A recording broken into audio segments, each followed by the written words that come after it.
Thank you for your answer, sir. So next question is, what motivates you to pursue this kind of work? First of all, hilig ko na talaga ang nature. So, para sa akin, mahal ko na yung kalikasan. Kaya na rin nandito rin ako kung saan may mga taong nagpapahalaga rin sa kalikasan natin. So, yun ang mga sagot. Mm-hmm. So next question, do you think communication skill is important for this kind of work? Why or why not? So, para sa akin, isa ng pinaka-importante. Yes, communication ang pinaka-importante sa lahat ng oras, sa lahat ng bagay, kung saan ka man pumunta. Kung wala yung communication, kahit ano pa yan, kahit hindi pa to about sa pastry, communication talaga yung pinaka-importante. Kung walang communication, wala rin mangyayari sa binubuo ng organisasyon o binubuo ng communication. So, communication pinaka-importante. Yung sagot ko.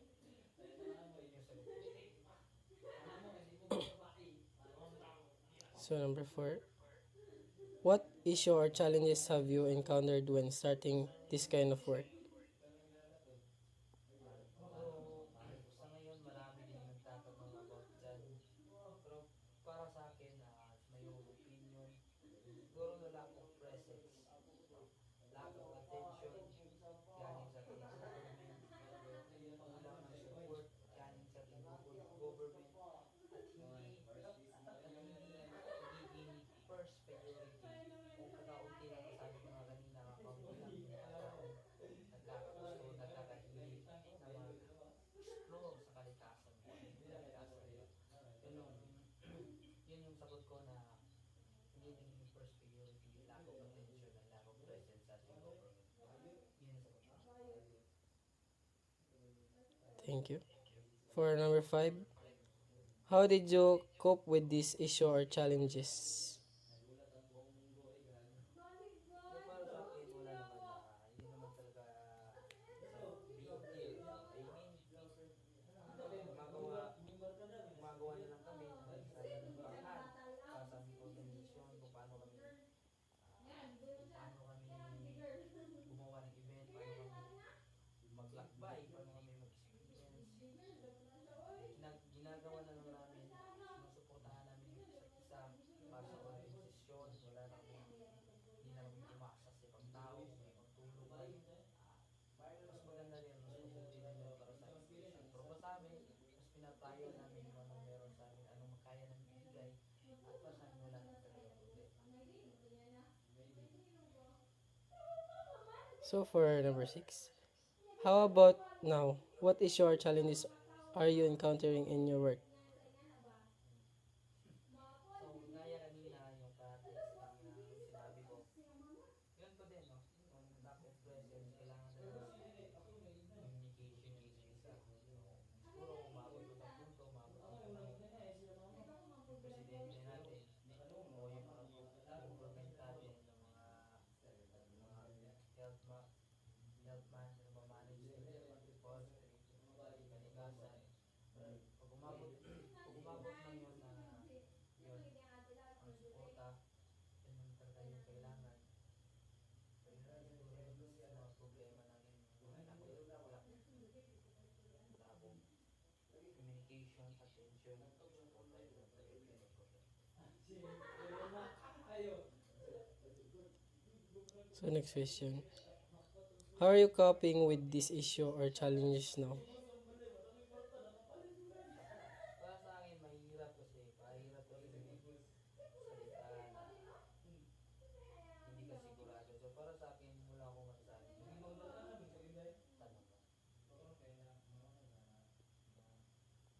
Thank you, sir. How imp- so the next question, how important is your work in our society? In society, isa sa pinaka-importante, siyempre, kalikasan yan. Liwanag ng ating mga kapal. Yan yung mga binibigay sa atin. Gusto niyang iparating natin. Paalagaan. Alagaan natin. So, in the society, in reality, alam naman natin, pag sinira at inabuso natin yung kalikasan, maapektuhan yung komunidad, yung society. Siyempre,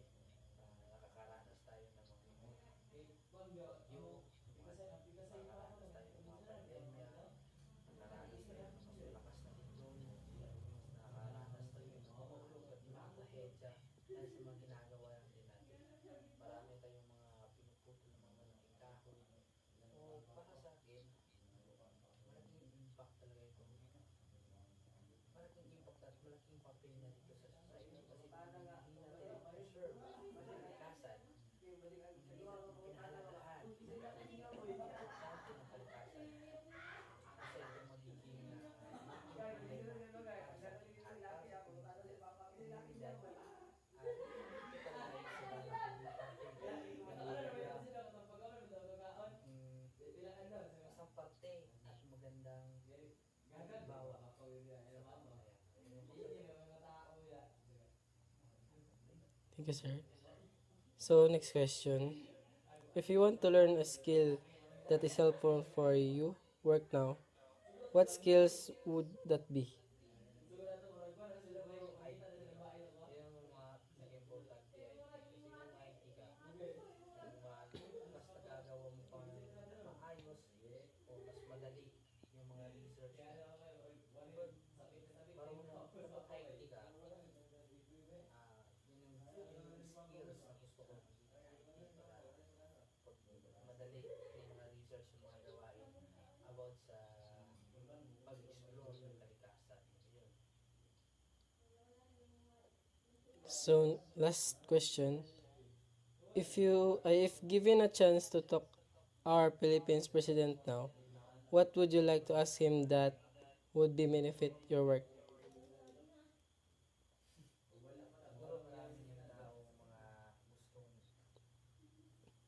maraming taong mga gusto din mangyari yan na matanong nila yung presidente, yung mga kagaya ko, kagaya mga nagpapanood sa news. Siguro, isa rin yung masasabi ko, President, kailangan namin ng suporta, kailangan namin ng vision, kailangan namin ng interest mo at pagmamahal sa kalikasan. President, kung ganito makikinig ka, lahat ng mga pinanaing ng mga forestry, mga basic forestry, sana naman may naiintindihan mo. Mga panalangin ko.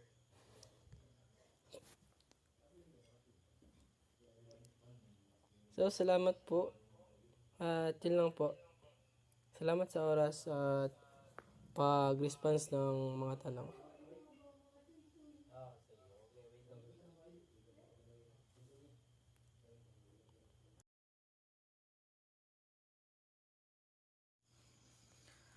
So Bachelor of Science in Forestry. So for me, basically here in our country, here in the Philippines, Bachelor of Science in Forestry is lack of attention for our government. But not all. So many views not focus on interests like managing work, forestation, ecosystem, health, and management. So siguro para sa akin, ang masasabi ko lang, kakaunti lang yung mga taong nagkaka-interest nito. Ang isa pa, para sa akin, mas mabuti na i-apply pa rin natin yung mga natutunan natin sa ating sariling bansa. So yung iba kasi sa tanong, nakikita nila kapag nalalak yung confidence, nalalak yung attention, nalalak din yung confidence nila. So mas nababawasan yung motivation nila na tumulong. Kaya mas ginagawa nila, nag-a-abroad sila kasi alam nila sa ibang bansa mas tinutulungan at tinututukan ng pansin ang mga ganitong klase ng bagay. So para sa akin, mas magiging preparado pa din kahit sa anong oras at anumang bagay. So hindi natin mag-base, hindi natin malalaman kung ano ang magiging darating pa sa darating na panahon, 'di ba? Ang hirap magtagalog, pre. So, first of all, hilig ko na talaga yung mga nature. So, bata pa lang ako, mahal ko na yung kalikasan. Mas maaga akong naging namulat kung ano yung mga biyaya binigay sa atin ng mahal na magkapal. So, nagiging hilig ko na yun at kaya ngayon, nandito ako kung saan may mga tao din na mga katulad ko na nagmamahal sa kalikasan. Yes, yun ang sagot ko. So for me, yes, so yung communication talaga yung isa sa mga pinaka-importante. Kahit ano sa mga aspeto ng dito sa mundo, communication talaga ang pinaka-importante. Kung walang communication, walang mabubuong organisasyon, walang mabubuong salita, walang mabubuong deal, no? Kailangan nandyan yung communication. Yung pinaka-importante talaga.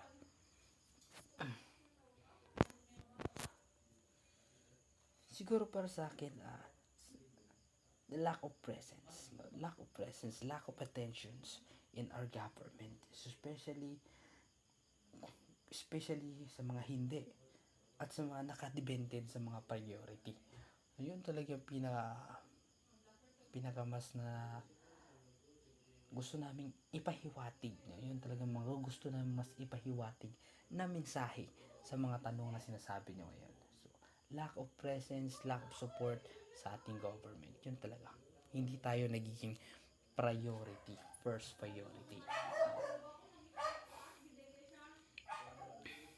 So, para sa akin, wala naman. So, wala namang iba. Wala namang gustong ibang sabihin. So, I mean, para lang sa amin, gumagawa kami ng mga sarili naming paraan para sa aming organization. So, kanya-kanya kaming suporta, kanya-kanya kaming diskarte para mabuhay, maging successful yung event na ginagawa namin sa organization. So, para sa akin, wala naman talaga. Hindi naman talaga nag-cope.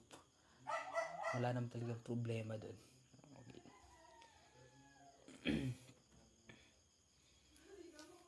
So, yun din, the lack of presence and communications, support. Kailangan lang talaga ng support ng government para mas mag-improve, para mas maging malawak ang mga mas matutunan pa ng mga kabataan niya.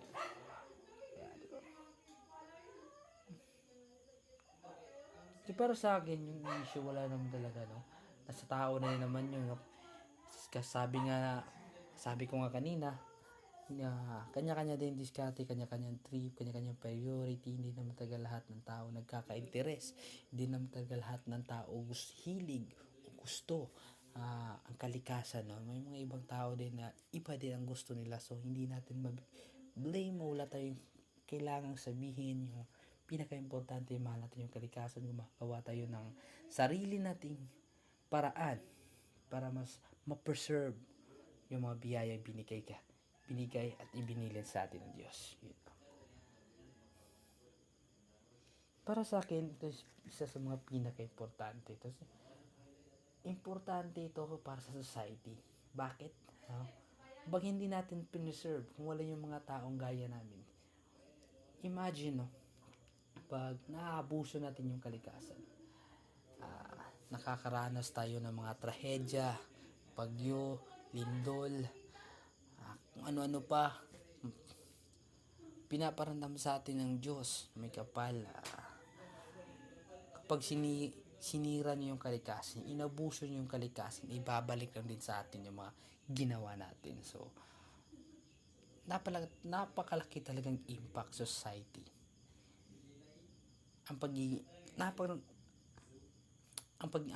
Itong klaseng trabaho, napakalaking impact talaga sa society itong klase ng trabaho.